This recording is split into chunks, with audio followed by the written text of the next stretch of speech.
In the days when the judges ruled, there was a famine in the land, and a certain man of Bethlehem in Judah went to sojourn in the country of Moab, he and his wife and his 2 sons.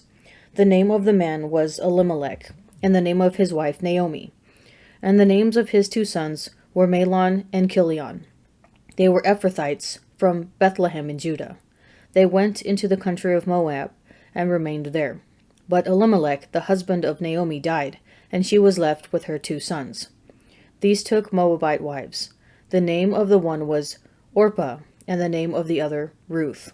They lived there about 10 years, and both Mahlon and Chilion died, so that the woman was bereft of her 2 sons and her husband. Then she started with her daughters-in-law to return from the country of Moab, for she had heard in the country of Moab that the Lord had visited his people and given them food. So she set out from the place where she was, with her 2 daughters-in-law, and they went on the way to return to the land of Judah. But Naomi said to her 2 daughters-in-law, "Go, return each of you to her mother's house. May the Lord deal kindly with you, as you have dealt with the dead and with me. The Lord grant that you may find a home, each of you, in the house of her husband." Then she kissed them, and they lifted up their voices and wept. And they said to her, "No, we will return with you to your people." But Naomi said, "Turn back, my daughters. Why will you go with me? Have I yet sons in my womb, that they may become your husbands? Turn back, my daughters. Go your way, for I am too old to have a husband. If I should say, I have hope, even I should have a husband this night, and should bear sons. Would you therefore wait till they were grown? Would you therefore refrain from marrying? No, my daughters, for it is exceedingly bitter to me for your sake that the hand of the Lord has gone forth against me." Then they lifted up their voices and wept again. And Orpah kissed her mother-in-law, but Ruth clung to her. And she said, "See, your sister-in-law has gone back to her people and to her gods. Return after your sister-in-law." But Ruth said, "Entreat me not to leave you, or to return from following you. For where you go, I will go, and where you lodge, I will lodge. Your people shall be my people, and your God my God. Where you die, I will die, and there will I be buried. May the Lord do so to me, and more also, if even death parts me from you."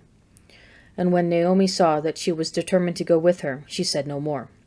So the 2 of them went on until they came to Bethlehem.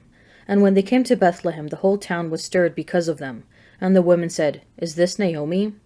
She said to them, "Do not call me Naomi, call me Mara, for the Almighty has dealt very bitterly with me.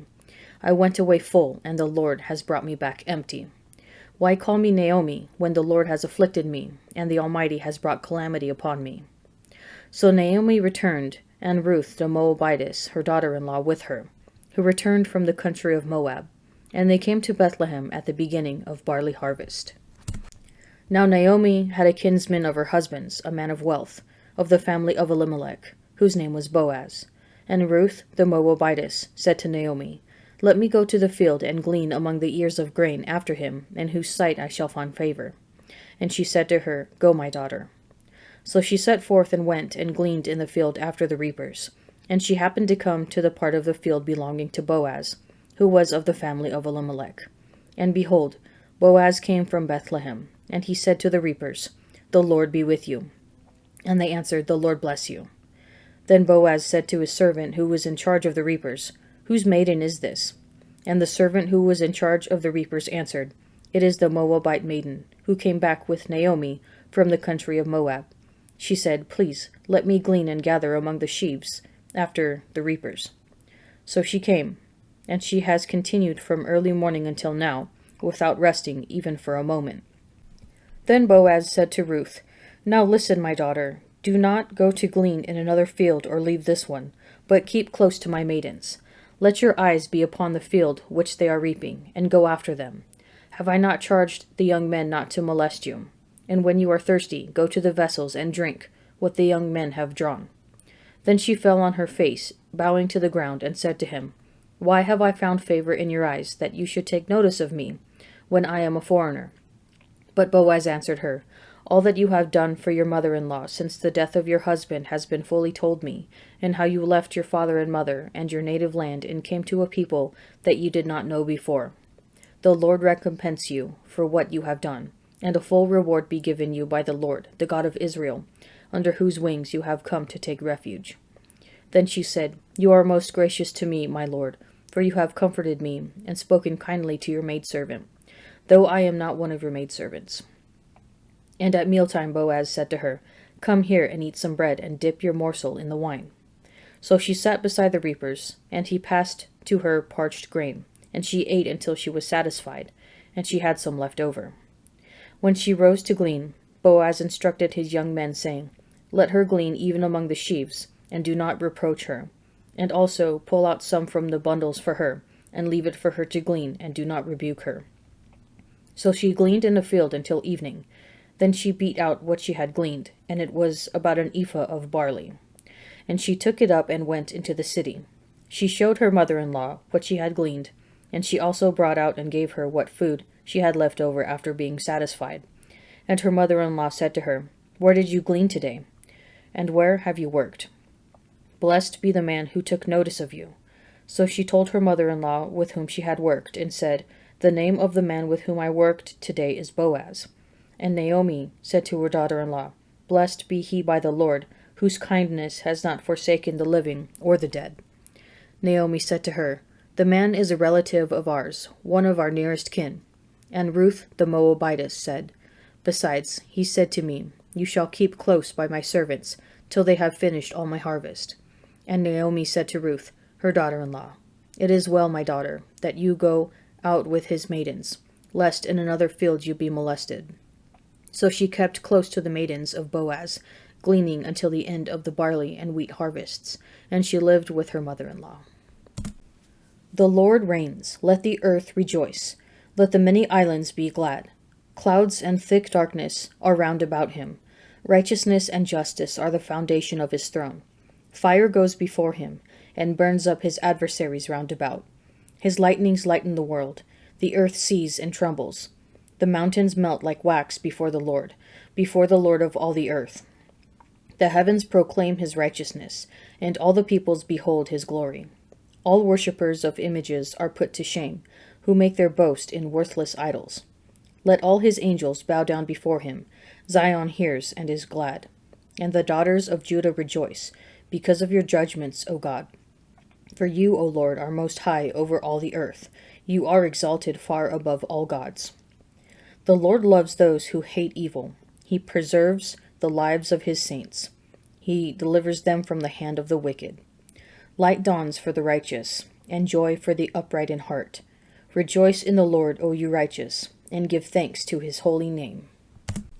When one of those who sat at table with him heard this, he said to him, "Blessed is he who shall eat bread in the kingdom of God." But he said to him, "A man once gave a great banquet, and invited many. And at the time for the banquet, he sent his servant to say to those who had been invited, 'Come, for all is now ready.' But they all alike began to make excuses. The first said to him, 'I have bought a field, and I must go out and see it. Please have me excused.' And another said, 'I have bought 5 yoke of oxen, and I go to examine them. Please have me excused.' And another said, 'I have married a wife, and therefore I cannot come.' So the servant came and reported this to the master. Then the householder in anger said to his servant, 'Go out quickly to the streets and lanes of the city, and bring in the poor and maimed and blind and lame.' And the servant said, 'Sir, what you command has been done, and still there is room.' And the master said to the servant, 'Go out to the highways and hedges, and compel people to come in, that my house may be filled. For I tell you, none of those men who were invited shall taste my banquet.' Now great multitudes accompanied him, and he turned and said to them, 'If anyone comes to me and does not hate his own father and mother, and wife and children, and brothers and sisters, yes, even his own life, he cannot be my disciple. Whoever does not bear his own cross and come after me cannot be my disciple. For which of you, desiring to build a tower, does not first sit down and count the cost, whether he has enough to complete it? Otherwise, when he has laid a foundation and is not able to finish, all who see it begin to mock him, saying, 'This man began to build, and was not able to finish.' Or what king, going to encounter another king in war, will not sit down first and take counsel, whether he is able with 10,000 to meet him who comes against him with 20,000? And if not, while the other is yet a great way off, he sends an embassy and asks terms of peace. So therefore, whoever of you does not renounce all that he has cannot be my disciple. Salt is good, but if salt has lost its taste, how shall its saltiness be restored? It is fit neither for the land nor for the dunghill. Men throw it away. He who has ears to hear, let him hear. Now the tax collectors and sinners were all drawing near to him, and the Pharisees and the scribes murmured, saying, This man receives sinners and eats with them. So he told them this parable. What man of you, having 100 sheep, if he has lost one of them, does not leave the 99 in the wilderness, and go after the one which is lost until he finds it? And when he has found it, he lays it on his shoulders, rejoicing. And when he comes home, he calls together his friends and his neighbors, saying to them, Rejoice with me, for I have found my sheep, which was lost. Just so, I tell you, there will be more joy in heaven over one sinner who repents than over 99 righteous persons who need no repentance. Or that woman, having 10 silver coins, if she loses one coin, does not light a lamp and sweep the house and seek diligently until she finds it. And when she has found it, she calls together her friends and neighbors, saying, Rejoice with me, for I have found the coin which I had lost. Just so, I tell you, there is joy before the angels of God over one sinner who repents. Many people think of God as issuing demands, but the Bible frequently depicts him as extending invitations instead. The Lord is the one hosting a great banquet, yet many who are invited make excuses and refuse to come. Here we see people preoccupied with worldly matters, marriage, property, oxen. They are so busy, they do not have time for the banquet, so the master issues a new command. Go out to the highways and hedges and compel people to come in, that my house may be filled. The Lord is seeking those who will commit to him, not the complacent. Ruth is a great illustration of the kind of wholehearted loyalty true discipleship requires. When Naomi tries to send her home, Ruth responds, Where you will go, I will go, and where you lodge, I will lodge. Your people shall be my people, and your God my God. Where you die, I will die, and there will I be buried. Jesus seeks people like Ruth, those who are willing to count the cost, renounce all, and make a total life commitment. Jesus invites you to follow him. Will you make excuses or come after him with Ruth's dedication?